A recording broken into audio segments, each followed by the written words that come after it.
तो नमस्कार छात्रों, इसके पिछले वीडियो में हमने कक्षा 9वीं विज्ञान अर्धवार्षिक परीक्षा के लिए दोस्तों हमने सॉल्यूशन देख लिए थे। ठीक है, अब जो बच्चे क्वेश्चन हैं दोस्तों, कुछ आपके 5-6 क्वेश्चन बचे हैं, उन्हें दोस्तों अब हम इस वीडियो में देखेंगे। ठीक है, मैं आपको दोस्तों पूरा समझाता चलूंगा, आपको इसे स्क्रीनशॉट लेके दोस्तों नोट करते आना है। ठीक है, और दोस्तों आपको जल्द से जल्द याद कर लेना है, क्योंकि दोस्तों कल सुबह आपके 9:30 बजे से परीक्षा है। ठीक है, आपको रात भर में दोस्तों ये प्रश्नों के उत्तर को दोस्तों आपको याद कर लेना है।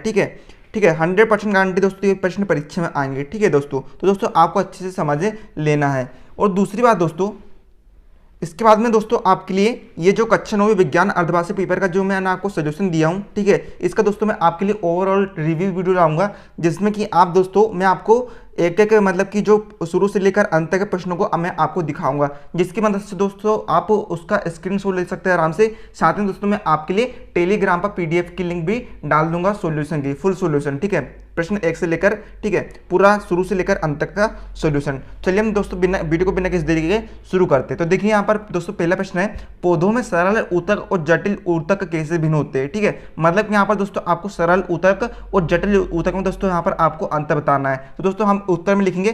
ठीक है, एक तरफ आप कॉलम बनाएंगे सरल ऊतक का, दूसरी तरफ आप कॉलम बनाएंगे जटिल ऊतक का। तो देखिए यहाँ पर दोस्तों पहला अंतर आएगा, ये एक ही प्रकार की कोशिकाओं से बने होते हैं, है ना। सरल ऊतक एक ही प्रकार की कोशिकाओं से बने होते हैं और जटिल ऊतक एक से अधिक प्रकार की कोशिकाओं से मिलकर बने होते हैं। सिंपल है। ठीक है, पहला पॉइंट क्लियर। दूसरा, यह 3 प्रकार के होते हैं। जो सरल ऊतक होते हैं ना, वह 3 प्रकार के होते हैं। पहला है पेरेन्काइमा, दूसरा है कोलेनकाइमा, तीसरा है स्क्लेरेन्काइमा। ठीक है, और जो जटिल ऊतक होते हैं वे 2 प्रकार के होते हैं, फ्लोएम तथा जाइलम। नाम सुनेंगे दोस्तों आपने फ्लोएम और जाइलम के। ठीक है, अब हम देखते हैं दोस्तों तीसरा अंतर क्या है। यह आधारी पैकिंग ऊतक का निर्माण करता है, पौधों के विभिन्न भागों में लचीलेपन का गुण लाता है तथा पौधों को कठोर एवं मजबूत बनाता है।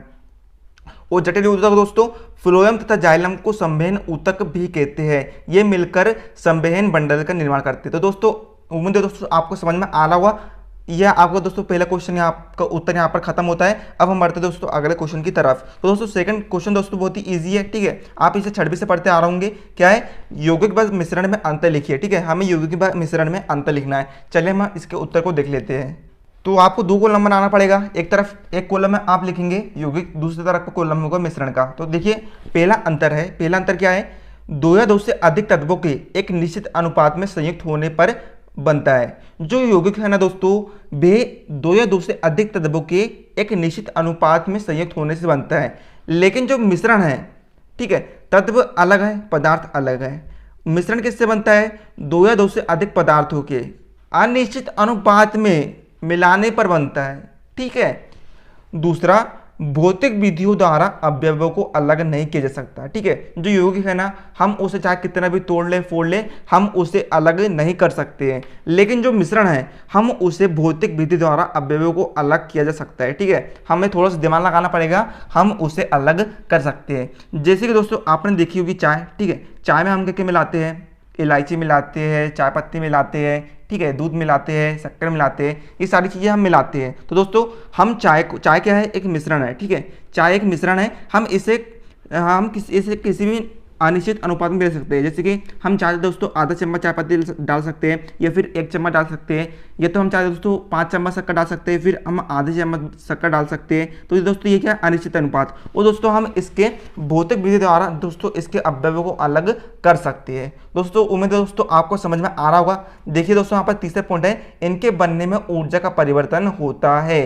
ठीक है, इनके बनने में क्या होता है, ऊर्जा का परिवर्तन होता है, और मिश्रण के बनने में ऊर्जा का परिवर्तन नहीं होता है। चौथा पॉइंट है, इनके गलनांक तथा क्वथनांक निश्चित होते हैं। ठीक है, और मिश्रण के गलनांक तथा क्वथनांक निश्चित नहीं होते हैं। 5वां, यौगिक में एक ही प्रकार के अणु होते हैं। ठीक है, और मिश्रण में 2 से अधिक प्रकार के अणु पाए जाते हैं। इस प्रकार से दोस्तों आपका यह यौगिक और मिश्रण में अंतर समाप्त होता है। आप दोस्तों खटाखट स्क्रीनशॉट लेते जाइए, अथवा दोस्तों मैं आपके लिए टेलीग्राम में पीडीएफ प्रोवाइड करा दूंगा नेक्स्ट वीडियो के बाद। तो दोस्तों चलिए हम बढ़ते हैं अगले क्वेश्चन की तरफ। तो देखिए दोस्तों नेक्स्ट क्वेश्चन है, प्रोकैरियोटिक तथा यूकैरियोटिक कोशिका में अंतर लिखिए। ठीक है, तो आपको प्रोकैरियोटिक और यूकैरियोटिक कोशिका में अंतर लिखना है। तो दोस्तों आप 2 कॉलम बनाएंगे, एक तरफ लिखेंगे प्रोकैरियोटिक कोशिका, दूसरी तरफ लिखेंगे आप यूकैरियोटिक कोशिका। ठीक है, तो पहला अंतर क्या है, प्रोकैरियोटिक कोशिका का आकार, इनका आकार प्रायः छोटा होता है। कितना छोटा होता है? 1 से लेकर 10 न्यू एम होता है, ठीक है। और यूकैरियोटिक कोशिका का आकार बड़ा होता है। कितना बड़ा होता है? 5 से लेकर 100 न्यू एम होता है, ठीक है। दूसरा क्या है? केंद्रीय की क्षेत्र बहुत कम स्पष्ट होता है क्योंकि इसमें केंद्रक झिल्ली नहीं होती है। ऐसे अस्पष्ट केंद्रक क्षेत्र में केवल क्रोमेटिन पदार्थ होता है, उसे केंद्र काय कहते हैं। और दोस्तों यूकैरियोटिक में केंद्र की क्षेत्र सुस्पष्ट होता है जो चारों ओर से केंद्र की झिल्ली से घिरा रहता है, ठीक है। तीसरा क्या है? प्रोकैरियोटिक कोशिका में दोस्तों क्रोमोसोम एक ही होता है और यूकैरियोटिक कोशिका में दोस्तों क्रोमोसोम एक से अधिक हो सकता है या फिर होता है। पांचवा क्या है? झिल्ली युक्त कोशिका अंगक अनुपस्थित रहता है, ठीक है। और इसमें क्या? झिल्ली युक्त कोशिका अंगक उपस्थित रहता है। यहाँ पर आपको दोस्तों पूरा लिखना है, ठीक है दोस्तों। इस प्रकार से दोस्तों मैं आपको पूरा सॉल्यूशन दे रहा हूँ, ठीक है। आप इसे तो दोस्तों मैं आपको बड़े अच्छे समझा रहा हूँ, ठीक है। आप इसे समझे और अच्छे से याद करिए ताकि दोस्तों मैं आपको समझा इसलिए ले रहा हूँ दोस्तों ताकि आप इसे पेपर में भूल ना पाए, ठीक है। ज़्यादातर बच्चे लोग क्या करते हैं दोस्तों, कई बच्चों देखो मैंने दोस्तों इतने मूर्ख होते हैं कि दोस्तों मैं उनके सामने, ठीक है, पेपर भी रख दूंगा, साथ में सॉल्यूशन भी रख दूंगा, लेकिन दोस्तों वे याद ही नहीं कर पाते, ठीक है। उनकी इतनी औकात ही नहीं हो दोस्तों की होती है कि दोस्तों कि वो उसे याद कर ले, ठीक है, उसे समझ सके। उनकी मतलब कि सीखने की क्षमता ही नहीं होती है, ठीक है। इसलिए दोस्तों मैं आपको समझा कर सीखा कर, ठीक है, मैं आपको याद करवा रहा हूँ, ठीक है। समझा वाला याद हम कभी नहीं भूलते दोस्तों, एक बात याद रखना, ठीक है। चलिए हम बढ़ते दोस्तों अगले क्वेश्चन की तरफ। अगला क्वेश्चन है दोस्तों आपका निलंबन को उदाहरण से समझाइए, ठीक है। यहाँ पर आपको निलंबन को उदाहरण से समझाना है। निलंबन क्या है दोस्तों? एक रासायनिक क्रिया है, ठीक है, रसायन विज्ञान के अंतर्गत आती है, ठीक है। सबसे पहले हम डालेंगे निलंबन हेडिंग, ठीक है। निलंबन एक विषमांगी मिश्रण होता है, ठीक है। निलंबन क्या है? एक विषमांगी मिश्रण है, ठीक है, समांगी नहीं है, विषमांगी मिश्रण है। निलंबन में विलेय कणों का आकार पर्याप्त बड़ा होता है, जो उसमें विलेय कण, ठीक है। विलेय हम किसे कहते हैं? ठीक है, विलेय किसे कहते हैं? ठीक है, बिलियन किसे कहते हैं? बिलियन में जो पदार्थ हम डालते हैं, ठीक है, बिलियन, ये बिलियन है, बिलियन में जो पदार्थ हम डालते हैं, ठीक है, उसे हम विलेय कहते हैं। या फिर दूसरे शब्दों में दोस्तों, ठीक है, किसी की मात्रा बहुत ज़्यादा है तो हम उसे बिलियन कहते हैं, ठीक है। और जिसकी मात्रा कम होती है हम उसे विलेय कहते हैं, ठीक है। तो निलंबन में विलेय कणों का आकार पर्याप्त बड़ा होता है, ठीक है। इसमें जो पदार्थ हम डालते हैं उनका आकार पर्याप्त बड़ा होता है। यह व्यास में 100 नैनोमीटर से कम होता है। निलंबन के कणों को आसानी से देखा जा सकता है, ठीक है। आप जो निलंबन के कण हैं, ठीक है, जो भी उसमें पदार्थ डाले हैं, ठीक है, जैसे कि मान के चलिए दोस्तों आपके पास क्या है? जल है, ठीक है, जल अधिक मात्रा में होगा, ठीक है, जल अधिक मात्रा में होगा तो दोस्तों हम उसे क्या कहेंगे? विलयन कहेंगे, ठीक है। अब हम वो दोस्तों ऊपर से क्या डाल रहे हैं? शक्कर डाल रहे हैं, ठीक है, शक्कर डाल रहा है, शक्कर थोड़ी कम मात्रा में तो दोस्तों हम उसे कहेंगे? विलेय कहेंगे। अब जो शक्कर के दाने हैं दोस्तों वो बहुत ही मोटे होते हैं, तो दोस्तों जब हम इसको अपनी आंखों से देखेंगे तो दोस्तों हमें शक्कर के जो मोटे दाने हैं हमें आसानी से दिखाई दे जाएंगे, ठीक है, समझ में आ रहा होगा दोस्तों। निलंबन के कण फिल्टर पेपर से नहीं निकलते हैं, इसलिए निलंबन को फिल्टरन द्वारा पृथक किया जा सकता है। निलंबन अस्थायी होते हैं, ठीक है, कुछ समय बाद निलंबन के कण बैठ जाते हैं। आपने देखा होगा दोस्तों, ठीक है, हमने जैसे पानी में शक्कर डाले तो शक्कर जाकर पानी के अंदर बैठ जाएगी। या फिर दोस्तों जब हम शरबत बनाते हैं तो दोस्तों उसमें भी हम शक्कर डालेंगे तो दोस्तों शक्कर नीचे जाके बैठ जाती है। यही भी पता आ रहा है दोस्तों, जो निलंबन के कण होते हैं वे नीचे जाके बैठ जाते हैं। निलंबन उनमें से गुजरते हुए प्रकाश की किरण पुंज का प्रकीर्णन कर देता है क्योंकि दोस्तों इसके कण पर्याप्त बड़े होते हैं, है ना दोस्तों। इसके उदाहरण क्या है दोस्तों? मटमेला जल में आटा, ठीक है, मटमेला जल दिखेगा दोस्तों, उसमें देखिए दोस्तों ये क्या है? जल है, ये क्या है? बिलियन है, ठीक है, जल की मात्रा अधिक है, बिलियन हो गया, ठीक है। उसमें दोस्तों जो कचरा होता है, कचरा क्या है? उसमें जो दोस्तों मटमेला है, ठीक है, कचरा होता है, वे क्या होता है? विलेय होते हैं क्योंकि दोस्तों उनकी मात्रा कम होती है। दोस्तों हम इसे अपनी आंखों से आराम से देख सकते हैं, जो भी दोस्तों उनमें मोटे कण होते हैं हम उसे आराम से देख सकते हैं, ठीक है। और जल में आटा दोस्तों, जल के अंदर आटा है, आटे का दोस्तों बहुत ज़्यादा है तो दोस्तों हम भी उसे अपनी आंखों से देख सकते हैं, वो क्या है? निलंबन की क्रिया का उदाहरण है। तो दोस्तों इस प्रकार से दोस्तों आपको समझ में आ गया होगा। अब हम बढ़ते हैं दोस्तों अगले क्वेश्चन की तरफ। तो दोस्तों हमारा नेक्स्ट नियम क्या है? नेक्स्ट क्वेश्चन क्या है? रेखीय संवेग संरक्षण का नियम समझाइए, ठीक है, तथा उसे सिद्ध करिए। संवेग में संरक्षण किस प्रकार होता है हमें ये समझाना है, ठीक है दोस्तों। मैं आपको बहुत ही अच्छे तरीके से समझा रहा हूँ ताकि आपको समझ में आया और उसे आप परीक्षा में भूल ना पाए, ठीक है। तो देखिए सबसे पहले हमने डाल दोस्तों रेखीय संवेग संरक्षण का नियम। तो दोस्तों नियम अनुसार यदि किसी निकाय पर कोई बाहरी बल न लगाया जाए, ठीक है, मान के चलिए दोस्तों, मान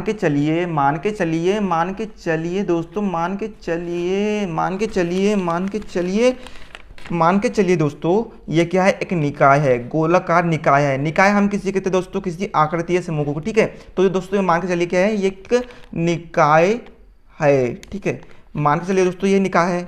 इस पर दोस्तों यदि हम बाहरी बल ना लगाए तो उस निकाय का कुल रेखीय संवेग नियत रहता है, ठीक है।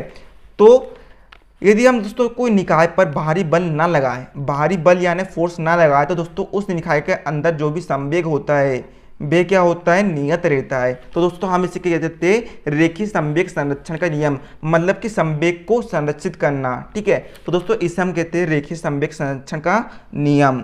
अब दोस्तों हम इसे सिद्ध करते हैं। देखिए दोस्तों, माना किसी निकाय पर, ठीक है, माना किसी निकाय पर F बल लगाया जाता है, ठीक है। मान लीजिए कोई ये क्या है, एक निकाय है, हम उस पर F बल लगाते हैं, ठीक है। F बल लगाने पर जिससे डेल टी समय में उसके संवेग में परिवर्तन डेल P हो जाता है ना। परिभाषा क्या थी, यदि दोस्तों हम निकाय पर बल ना लगाए तो दोस्तों उसका रेखीय संवेग मतलब कि संरक्षित रहता है। लेकिन दोस्तों हम तो यहाँ पर उस पर बल लगा रहे हैं, तो दोस्तों उसके तो मतलब कि एक समय के बाद दोस्तों उसके संवेग में क्या होगा, परिवर्तन होगा, ठीक है। संवेग में क्या होगा, परिवर्तन होगा। परिवर्तन क्या होगा दोस्तों, डेल पी हो जाएगा, सदिश डेल पी हो जाएगा। अतः न्यूटन की गति के द्वितीय नियम से, ठीक है, न्यूटन की गति के द्वितीय नियम से दोस्तों F बराबर से डेल पी बटे डेल टी, ठीक है, ये होता है नियम, ठीक है। नियम में अपन ने मान रखे हैं, ठीक है। यदि बाह्य बल F बराबर से 0 हो, यदि दोस्तों हम बाहरी बल नहीं लगाते हैं, ठीक है, हमने दोस्तों एक बार तो बल लगा के देख लिया है, लेकिन दोस्तों यदि हम बल नहीं लगाते हैं दोस्तों क्या हो जाएगा, F का मान तो 0 आएगा, ठीक है। तो क्या बचेगा, डेल पी बटे डेल टी बराबर से 0, या ठीक है तीरे गुण कर देंगे, डेल पी एकम del P del T into 0, ठीक है। जब भी हम किसी का 0 से गुणा करते हैं दोस्तों भी 0 आता है, तो डेल टी इंटू 0 बराबर से 0, ठीक है। या दोस्तों हम इसे 1 लिख सकते हैं। और दोस्तों p बराबर से क्या होता है, p एक नियतांक होता है, समझ में आ रहा होगा, p क्या होता है, एक नियतांक होता है, ठीक है, होता ही है, आप कुछ नहीं कर सकते दोस्तों, ये प्रूव्ड है। p क्या है, एक नियतांक होता है, अर्थात बाह्य बल की अनुपस्थिति में निकाय का रेखीय संवेग नियत रहता है ना। मतलब कि दोस्तों प्रूव क्या हो रहा है, जब हमने दोस्तों निकाय पर, ठीक है, जब हमने दोस्तों किसी निकाय पर बल लगाया तो दोस्तों उसका संवेग तो संरक्षित रहा। लेकिन दोस्तों जब हमने उस पर, ठीक है, बल नहीं लगाए, ठीक है, निकाय पर जब हमने बल नहीं लगाए, जब हमने निकाय पर बल नहीं लगाए तो दोस्तों बल F का मान कितना हो गया, 0 हो गया। F का मान 0 होने से दोस्तों न्यूटन की गति के द्वितीय नियम से डेल पी बटे डेल टी बराबर से F का मान 0 हो गया। तीर गुण कर दिए, डेल पी बराबर से डेल टी इंटू 0 0, ठीक है। या दोस्तों P क्या है, नियतांक है, तो P एक नियतांक होने से दोस्तों P क्या है, एक नियतांक होने से P क्या है दोस्तों, यहाँ पर संवेग है, ठीक है, संवेग, ठीक है। तो दोस्तों P एक नियतांक होने से दोस्तों प्रूफ क्या निकल के आ रहा है दोस्तों, अर्थात बाह्य बल की अनुपस्थिति में निकाय का रेखीय संवेग नियत रहता है। तो दोस्तों उम्मीद है दोस्तों आपको समझ में आ रहा होगा। चलिए अब बढ़ते दोस्तों अगले क्वेश्चन की तरफ।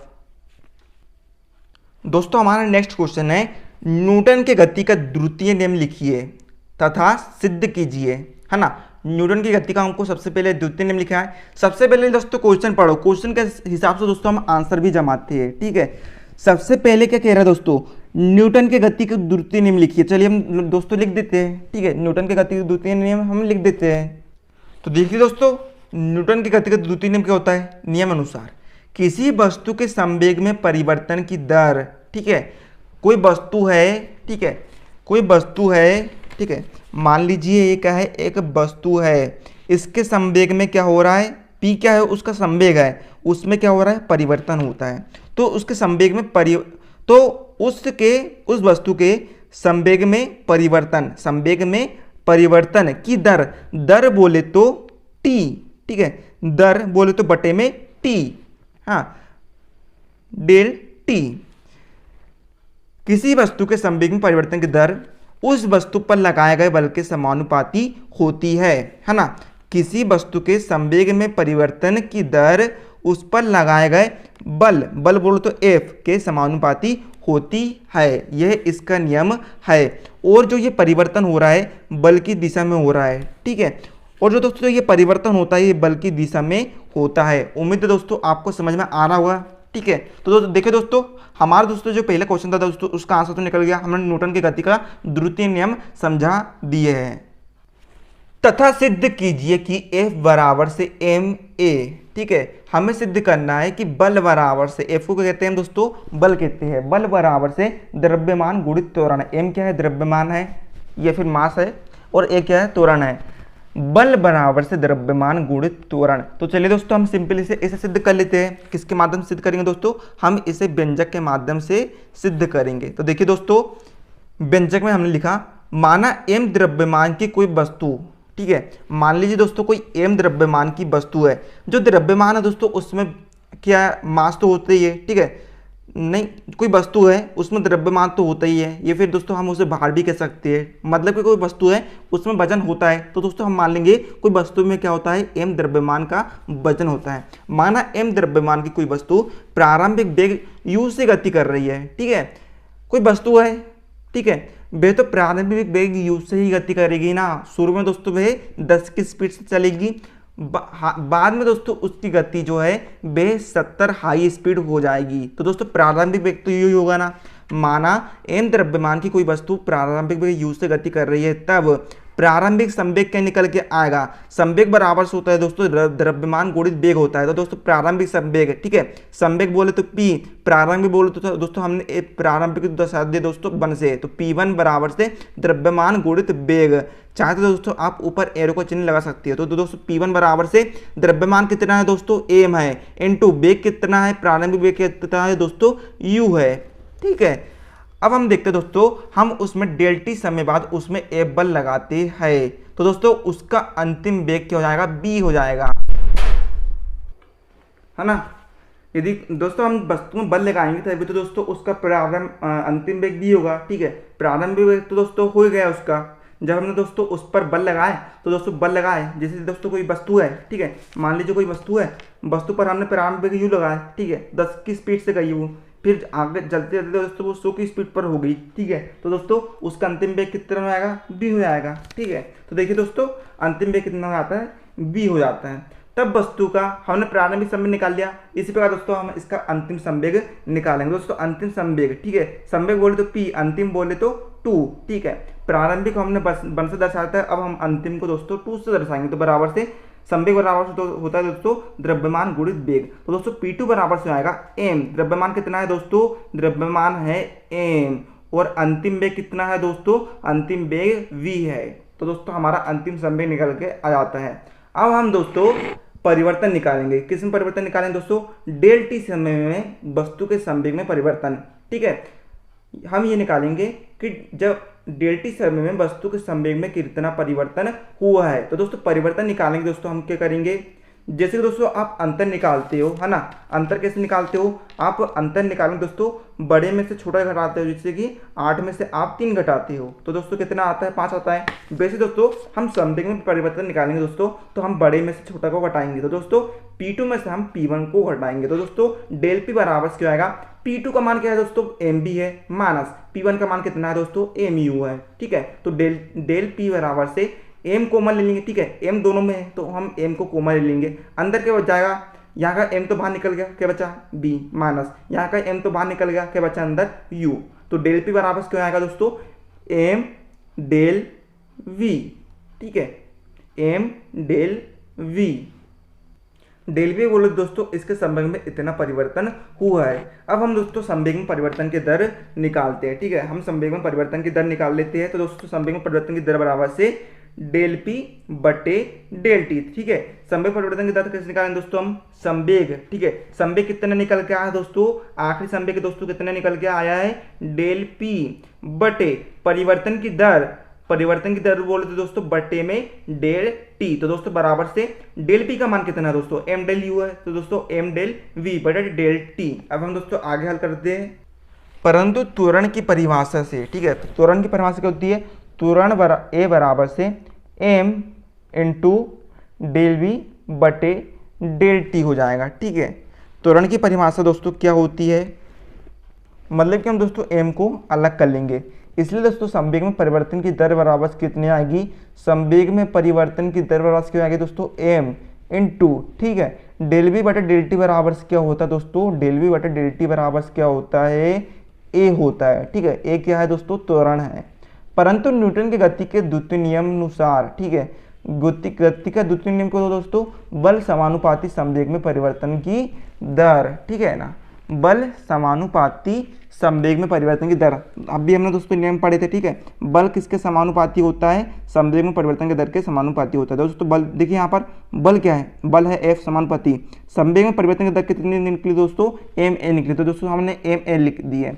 तो ए बराबर से समानुपाती हटा दोस्तों तो बराबर में के लग गया, के लग गया। के क्या है दोस्तों, एक नियतांक है, ठीक है। तो के इंटू एम ए, जहाँ के क्या है दोस्तों, एक नियतांक है। ऐसा ये पद्धति में दोस्तों के का मात्रा, के का मान कितना होता है, एक। इसलिए दोस्तों ए बराबर के का मान होगा एक। तो दोस्तों क्या बचा, एम ए बचा। दोस्तों ये हमारा प्रूव्ड हो जाता है, ठीक है, ये हमारा क्या हो गया, प्रूव्ड हो गया दोस्तों। इतने आपको करना था। तो दोस्तों उम्मीद है दोस्तों मैंने जो आपको दोस्तों समझाया दोस्तों आपको अच्छे से समझ आ गया होगा। ये दोस्तों आपको हमारा वीडियो पसंद आता है दोस्तों, आप वीडियो को अभी लाइक कर देना और आप हमारे चैनल को अभी सब्सक्राइब कर लें। तो दोस्तों मिलते हैं अगले वीडियो में, तक के लिए जय हिंद जय भारत।